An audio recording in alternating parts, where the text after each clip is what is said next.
Vamos a conversar con respecto a la atención prenatal.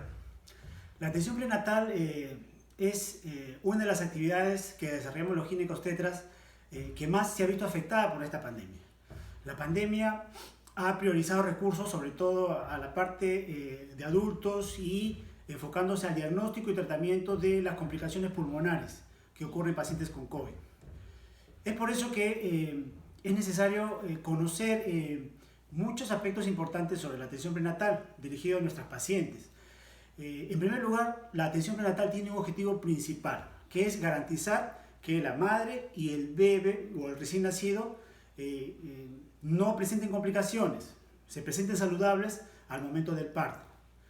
Y además de esto, tiene por finalidad prevenir, identificar cuáles son los riesgos y tratar de corregir algunas afecciones que pueda presentar la madre gestante en el transcurso de este periodo del embarazo, a fin de evitar complicaciones en el momento del parto.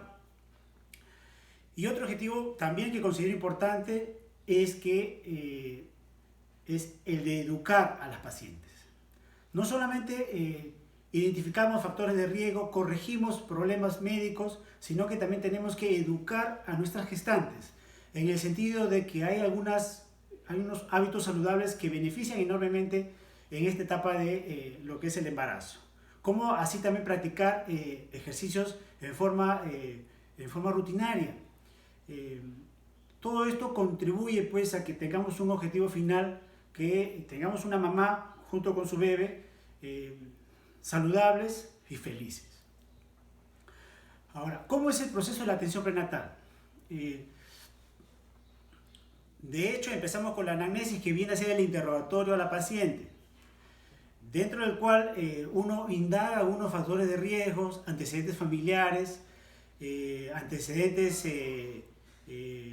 personales de la paciente, como por ejemplo el haber tenido algún embarazo previo con defectos congénitos, o si es portadora de alguna alteración genética de ella, o si está recibiendo tratamiento para alguna dolencia neurológica, etc.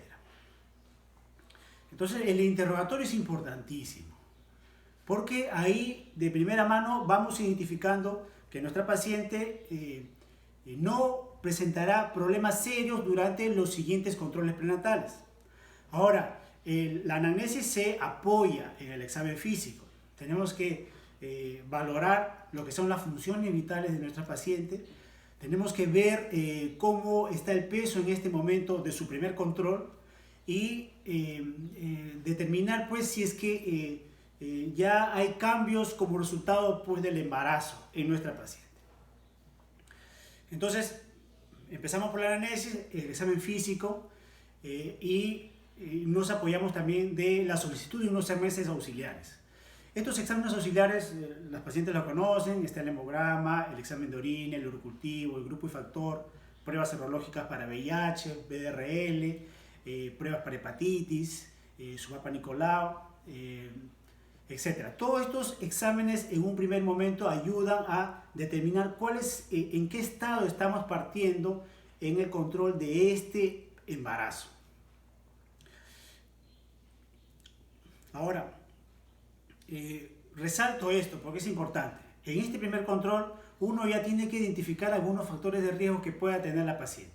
Por ejemplo, si es una paciente obesa, va a haber más complicaciones en el embarazo y en el parto, como por ejemplo parto prematuro, hipertensión o complicaciones, si se fuera una cesárea, complicaciones con la herida quirúrgica, etc. Si por ejemplo es hipertensa, tenemos que determinar si es que esta hipertensión ya ha generado un daño en la parte renal y que podría complicar más adelante pues, la evolución del embarazo.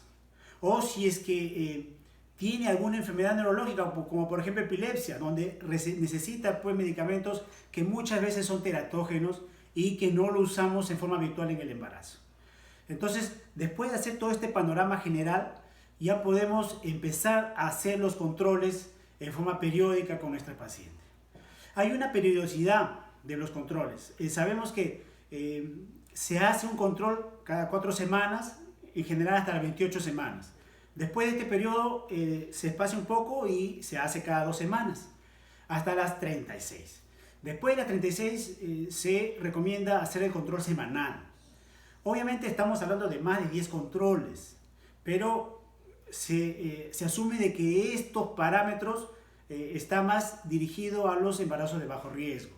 Porque un embarazo de alto riesgo, una enfermedad, una paciente que es obesa, que es hipertensa, que es diabética, que sufre de lupus, definitivamente estos parámetros pueden variar y tiende a ser personalizado con su médico tratante.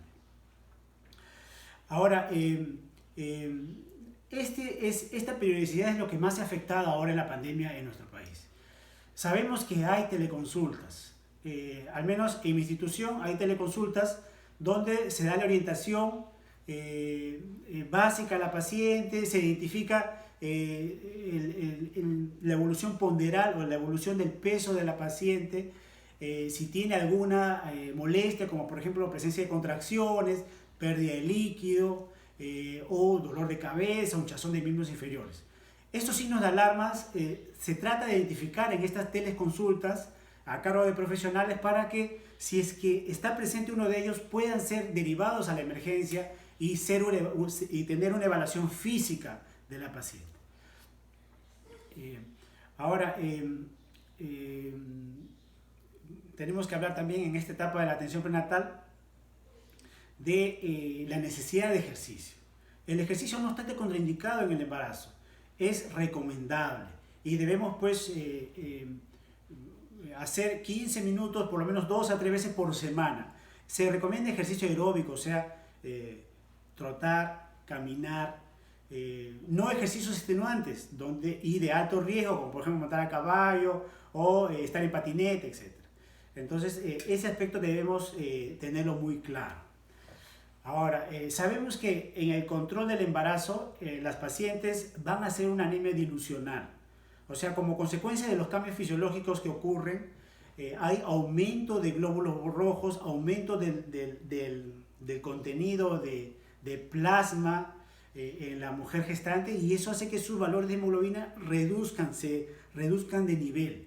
Y obviamente cuando se toman las pruebas, sale pues que hay una hemoglobina por debajo de los valores normales, considerando pues una anemia. Es por eso que a veces se insiste que las pacientes reciban un suplemento nutricional a base de hierro.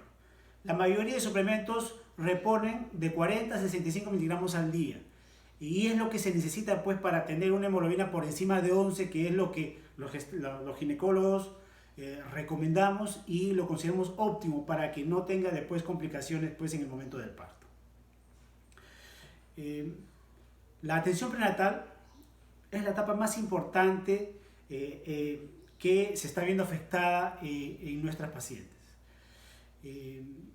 También sabemos de que hay una corresponsabilidad de parte de las pacientes. Las pacientes también tienen que hacerse su autoanálisis y estar pendientes de hacer un adecuado ejercicio, consumir una dieta saludable, nada de comida chatarra, controlar su peso, y identificar los movimientos del bebé. Los movimientos fetales adecuados deberían ser pues en el periodo de 8 de la mañana hasta el momento que se van a acostar a dormir, más de 12 veces. Entonces eso garantiza de que el bebé está bien.